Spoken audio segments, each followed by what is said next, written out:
기억에 대해서 오늘 좀 강의를 할 텐데 혹시 유정 씨 저 만난 적 있죠? 저요? 네. 네. 네. 몇 번 만난 적 있어요? 아니요, 거짓말이에요. 갑자기 얘기하셔. 아니요, 한 번도. 한 번도요? 아니야. 아니야. 만났어. 모르겠어요. 만났잖아. 이거 그 기억이 무서운 거예요. 기억 가지고 싸웠을 거예요. 저는 2번 뵀어요. 저를요? 네. 사석도 아니고 방송에서 봤어요. 아, 진짜요? 저 멀리도 아니에요. 아, 맞아. 그만큼에서 같이 맞아요. 출연도 했어요. 맞아요. 죄송합니다. 제가 좀 기억을 못해요. 어쨌든 사람의 기억이 좀 두 분도 다르거든요. 네. 네, 그 기억에 대해서 오늘 좀 파헤칠까 해요. 최근에 제가 작년에 했던 사건이에요.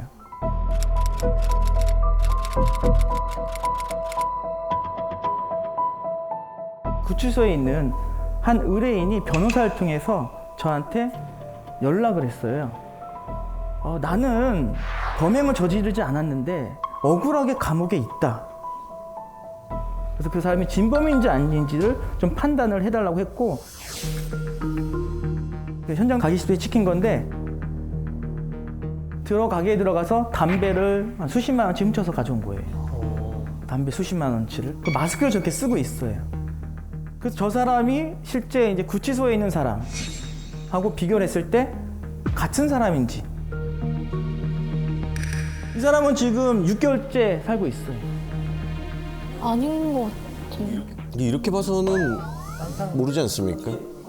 그 눈썹 라인이 많이 좀 차이가 나는 것 같은 기분이 좀 있긴 한데 네. 근데 마스크는 사실 요새 핸드폰도 마스크 써도 이렇게 얼굴 알아보고 그러잖아요. 네, 역시. 그래서 그 혹시 뭐 요즘 기술이라면 좀 접근해 볼 수 있지도 않을까? 이런 네. 생각도 드는데요. 네. 전 처음에 왔을 때 말씀하신 대로 마스크 쓴 사진이 있었으면 할 수 있다까지 생각을 했어요. 다만 저한테 준 사진은 저게 다예요. 네. 네. 그래서 제가 변호사한테 간청을 했어요. 제발 부탁해서 저 피고인이 마스크 쓰고 있는 사진을 좀 찍어와 달라. 근데 쉽지가 않아요. 저 구치소에서 사람을 이렇게 찍고 막 한다는 것 자체가. 뭐 이렇게 허가를 받아야 되나 봐요. 그래서 이대로 끝나는가 보다 했는데 이 변호사가 그래도 열심히 하셔가지고 그 사진을 가져왔어요. 네. 이제 마스크 쓴 사진이 저한테 가져왔죠. 그럼 마스크 쓴 사람이 2명이 생긴 거예요. 이제 상대 비교를 할 수가 있게 됐어요. 그래서 이거는 이제 화질 개선을 본격적으로 화질 개선 작업이 들어갔습니다. 저 노이즈들이 많죠. 노이즈를 싹 제거해서 얼굴만 클로즈업한 후에 두 인물에 대한 매칭 실험을 진행을 했어요. 네. 일단은 첫 번째 지금 구치소에 있는 사람, 같은 사람이죠. 이건 뭐 몇 포인트 나오겠어요? 90 몇 프로 나올 것 같아요. 네, 97.3% 나왔습니다. 프로그램 정상적으로 작동되고 있는 거예요. 안면인식 알고리즘이. 네. 다음에 마스크 쓴 후, 마스크 쓰기 전. 그런데도 88%가 나왔어요. 아까 장원님이 말씀하신 것처럼 기술력이 이 정도까지 된 거예요, 지금은. 자, 그리고 마지막 작업이 들어갔습니다. 실험한 결과 한번 데이터를 보여드릴게요. 네. 0.9%. 이때부터 제가 이제 흔들리기 시작했어요. 이거 뭔가 잘못됐다. 재판이 뭔가 잘못됐다. 그 다음에 마스크 쓴 사람끼리 비교를 한번 해볼게요. 3.3%밖에 안 나왔어요. 마스크가 있기 때문에 상승한 건가 보죠? 그렇죠. 약간 눈만 가지고 했으니까. 그래도 50%를 넘지를 않아요. 수치가 퍼센트가 어느 정도 나와야지 우리가 연관성을 찾는지가 궁금해서. 보통 8, 90% 이상은 돼야 돼요. 아니네. 아예 이제 다른 사람인 거죠. 전 이 데이터를 받아보고 설마 지금 이게 2023년에 뭔가 있으니까 감옥에 갔겠지 라고 생각을 했어요. 한번 여러분들 생각해보세요. 왜 저 사람이 지목됐을까요? 목격자. 오늘 제목은 기억이죠. 기억이죠. 이 사람이 가게에 온 것도 맞아요. 사건 당시 밤이 아니고 낮에 왔다 갔어요. 근데 이 전과가 있어요. 동정 전과가. 경찰이 이제 수사를 하는 거예요. 해봤더니 전과가 있는 사람이 있었고 가게 주인한테 이 사람이 아침에 왔다 간 사람이 맞습니까? 그랬더니 네, 맞습니다. 라고 증언을 한 거예요. 그래서 경찰은 이 사람을 잡으러 갔고 또 이 사람 잡으러 갔는데 그냥 가만히 있으면 되지. 도망갔어요. 그리고 자기가 전과도 있고 하니까 또 뭐 그럴 수도 있겠죠. 그러니까 그런 내용들을 통해서 이 사람이 뭐 재판부나 또는 검사나 다 봤을 때 죄가 인정된다. 그리고 얘는 동정협박이기 때문에 도망갈 수도 있다. 그래서 구속 수사가 됐고 1심 재판을 기다리고 있는 중이었어요. 그리고 마지막 재판에 제가 들어가게 된 거예요. 와, 천운이다, 데이터를 천운. 그래서 저는 솔직히 결과가 솔직히 어떻게 나올지를 예상하지 못했어요. 무슨 결과냐? 전 데이터를 가지고 싸우는 사람은 데이터를 보여드렸어도 재판부에서 야, 네가 하는 분석 믿을 수 없어 라고 한다면은 그냥 유죄로 나올 확률이 높거든요. 예. 그렇지만 이제 제가 분석한 결과를 계속 이제 재판부한테 거의 30분, 40분 설명을 했어요. 이 알고리즘은 어떻게 나온 거고 어떤 논문에 의한 거고 어느 정도까지 가능하며 어느 법정에서 어느 사건에 쓰였고 이걸 다 설명을 쭉 해드렸어요. 그리고 나서 변호인이 목격자한테 질문을 했어요. 이 사람이 맞다고 경찰에서 진술을 했는데 진짜로 맞습니까? 라고 했더니 그때는 그런 것 같아요. 나는 그렇게 생각을 했어요. 내가 그렇게 했는데 내가 어떻게 입증을 해요? 이렇게 됐고 범인이 어떤 신발을 신고 있었습니까? 했더니 검정색 슬리퍼를 신고 있었던 것 같아요. 근데 운동화 신고 있었어요. 그러니까 진술이 갑자기 바뀌기 시작한 거고 그래서 이 사건은 어떻게 끝났을까요? 유죄. 결과는 여러분들이 예상하신 대로 무죄가 나왔어요. 진짜 큰일 하셨네요. 진짜 한 명을 살리셨네. 이게 여러분들 가족이라고 생각해 보세요. 와, 나 눈물 날 것 같아요, 진짜. 평생 잊지 못하는 사건이 되는 네, 거예요. 네. 그러니까 수많은 사람들이 이 기억과 관련된 진술 때문에 억울하게 감옥을 갈 수 있다라는 생각을 하는 순간 그 기억이 점점 무서워지기 시작했어요, 저는. 과거에도 무서웠지만. 그래서 사람이 눈 자체도 이렇게 믿을 수 없다 보니까 우리 인류 역사상 가장 훌륭한 발명품이 개발이 돼요. 과거를 기록하고 빛을 기록할 수 있는 장비. 사진. 사진은 사람의 기억과 눈도 아닌 그대로 빛을 담는 장비예요. 사진이 등장을 하게 되죠. 제가 그 사진이 등장하기 전에 있었던 회화를 하나 보여드릴 텐데 이 그림을 보게 되면 여러분들 뭐가 특이한 게 좀 있나요? 말이 어때요? 다 꽁충꽁충 뛰고 있죠. 예전에는 말이 굉장히 빠르게 고속 질주를 하고 있으면 사람 눈으로 봤을 때는 나는 것처럼 보이는 거예요.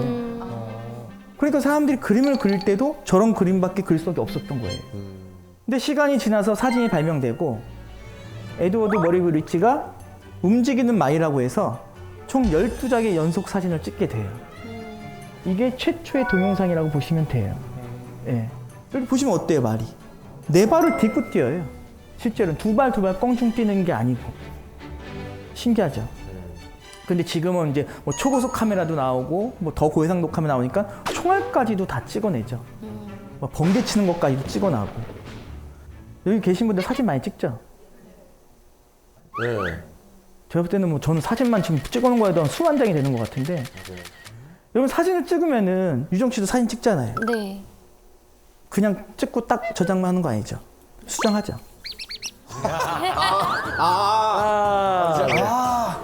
네. 제가 실제로 유변조 분석 관련된 박사학위를 받았거든요. 네. 그럼 사진 조작은 언제부터 이루어졌을까가 궁금했어요. 1865년에 링컨 합성 사진이에요. 꽤 오래됐네. 네. 얼굴이 합성된 걸까요? 몸이 합성된 걸까요? 아니면은 왼쪽이 진실한 걸까요? 우측이 진실한 걸까요? 원본이 있는 거죠? 하나도 조작이 안 된 거예요? 찾아보자. 아니 근데 우리가 너무 왼쪽이 우리가 알고 있는 게 왼쪽 아닙니까? 그럼 왼쪽이 뭘 합성했는지 모르겠는데. 헷갈리죠, 여러분들? 여기 지금 사진 보시면은 이 우측에 있는 게 원본이에요. 우측에 있는 사람은 미국에 있는 부통령이에요. 존 카론이라고 하는 사람인데 저 사람은 7대 부통령으로서 저렇게 자기 멋있는 모습을 드러내기 위해서 옷도 멋있게 입고 팔도 이렇게 포즈를 취했죠. 이 사진 있는 반면에 링컨 같은 경우에는 마르판 증후군이라고 해서 키가 190cm까지 커지고 팔다리가 거미처럼 길어지면서 이게 자세가 이렇게 휘어지는 그런 병을 앓고 있었다고 해요. 그러다 보니까 멋있는 사진이 하나도 없어요. 근데 링컨 대통령이 사망하고 나서 누군가가 이거를 합성을 해서 멋있게 만들자 라고 해서 $5짜리 지폐에 있는 그 얼굴을 존 카론의 몸을 그대로 가져다가 얼굴만 따다가 합성을 한 거예요. 얼굴만. 네. 근데 문제는 여기서 굉장히 아이러니한 게 있어요. 우측에 있는 저 인물은 노예제를 찬성한 사람이에요. 참 역사적으로 좀 안타까운 이 합성 사진인데, 그 링컨 사진 같은 경우에는 우리 일반인들한테는 큰 해는 없었어요. 우리 생활에는 아무 영향을 주지 않았습니다. 위변조라고 하는 게. 근데 이거는 제가 오늘 처음 얘기를 하는 건데, 제가 그 박사 공부를 하면서 처음 치욕을 느끼면서 더 열심히 해야겠다 했던 사건이 있었어요. 여러분들 2005년에 세상을 바꿔놓는 위변조 분석 사건이 일어나요. 위변조 사건이 일어나요. 2005년에. 2005년? 네, 저하고 같은 일에 성을 쓰고 있어요. 전 세계가 깜짝 놀랍니다. 네이처지에 논문을 조작해서 낸다? 상상도 할 수 없었던 일이에요. 근데 황우석 사태가 2005년에 있었고, 제가 2009년에 박사 공부를 하면서, 저도 박사 공부를 하면 레퍼런스가 있어야 되고 논문들을 다운받아서 봐야 되거든요. 쭉 계속 보면은 논문 서론에 항상 황우석 이름이 등장돼요.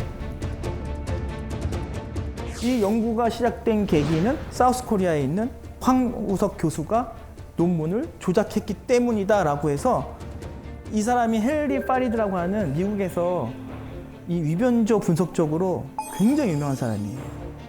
근데 이분이 논문에 항상 저렇게 쓰니까 그 밑에 위변조를 분석하는 사람들도 다 황우석 때문에 이 연구가 시작됐다면서 위변조 분석 기법이 개발되기 시작을 했어요. 그래서 제가 위변조 공부하면서 너무 창피했어요. 여기 보시면 알겠지만 저기 뭐가 좀 이상한 게 보이지 않아요? 같은 형상들이 중첩되어 있죠. 네. 근데 저기 샘플링한 인덱스 번호는 다 달라요. 날짜도 다르고. 그러니까 같은 걸 찍어놓고 여러 개로 이렇게 편집을 해놓은 거예요. 잘라서, 오려서. 그래서 논문도 취소됐습니다, 실제로. 그러고 나서 이와 똑같은 사건이 또 생기는 거예요. 계속 사진 위변조와 관련된 것들이. 대한피부과 의사협회에서 저한테 문신 사진들을 쭉 보내줬어요. 어느 한 의사가 자기가 개발한 지우는 시술을 하게 되면은 감쪽같이 지워진다. 네, 너무 깨끗하게 지워. 근데 여러분들 실제로 의사분들이 말씀하신 건 뭐냐면은 문신이 있는 걸 지우려면은 한참 걸려요. 여러 번 계속해야 돼요. 색소를 다 빼려면은. 근데 이 사람은 자기가 개발한 거로 하게 되면 이렇게 지워진다 하고 논문도 냈고 또 광고도 냈어요.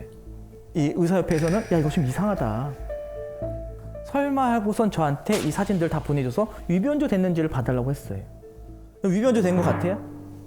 그냥 저기 우리가 봤을 때 오른쪽 사진이 문신하기 전에 그냥 미리 찍어놓고 자기 팔. 예. 그럼 왼쪽은 그냥 문신하고 해서 순서 바꿔서. 반대팔 아니에요? 반대팔? 저 점이 똑같잖아. 그러네, 점. 오, 네. 점이. 저는 보자마자 이랬어요. 이런 식. 아, 이건 너무 가까이 찍었어요? 너무 멀리 찍고? 시차가 없는 사진이에요. 같은 사진 두 개예요. 보세요. 어깨 저기 왼쪽에 옷 주름 보세요. 옆구리 밑에 부분도 주름 보세요. 오! 주름 똑같죠? 그럴 수가 없죠. 그렇죠. 문신을 지우고 다시 팔을 걷어올린다고 한들 저 주름까지 똑같이 표현. 그렇죠. 확률상 데이터를 열어보니까 포토샵을 썼다라고 나왔어요. 근데 이렇게만 하더라도 법정에 가면은 때를 쓴다고 할게요. 때를 써요. 무슨 때냐? 아니 저렇게 주름 같이 생길 수도 있죠. 포토샵 쓸 수도 있죠. 잘라내기 위해서. 아 그래요? 그러면은 이걸 보여드리겠습니다 하면서 위변조 검출 맵을 통해서 분석을 해보면은 리터칭한 부분이 저렇게 검출이 되는 거예요. 대박. 이렇게 되면 뭐라고 할 거예요? 더 이상 할 말이 없어요. 아니 정말 이렇게 그 위변조를 하는 것도 진짜 너무 신기한데 이걸 잡아내는 프로그램 같은 거는 대체 누가 만드는 겁니까? 저뿐만 아니고 다 만드는데 지금 여기 나왔던 검출맵은 제가 만든 거예요. 아니 프로그램까지 만들었어. 엄청나게 공부했습니다. 저 혼자서 단독으로 개발한 게 아니고 전 세계적으로 많은 학자들이 자기에 맞게끔 개발을 다 해요. 저는 이제 공부하면서 박사과정 중에서 이거를 개발했고요. 딥페이크라는 게 있잖아요. 그래서 그것도 좀 문제가 될 것 같은데 그게 여부가 진짜인지 아닌지를 좀 확인할 수 있는 뭐 그런 것도 있나요? 네, 딥페이크 많이 하죠. 네, 진짜 진짜로.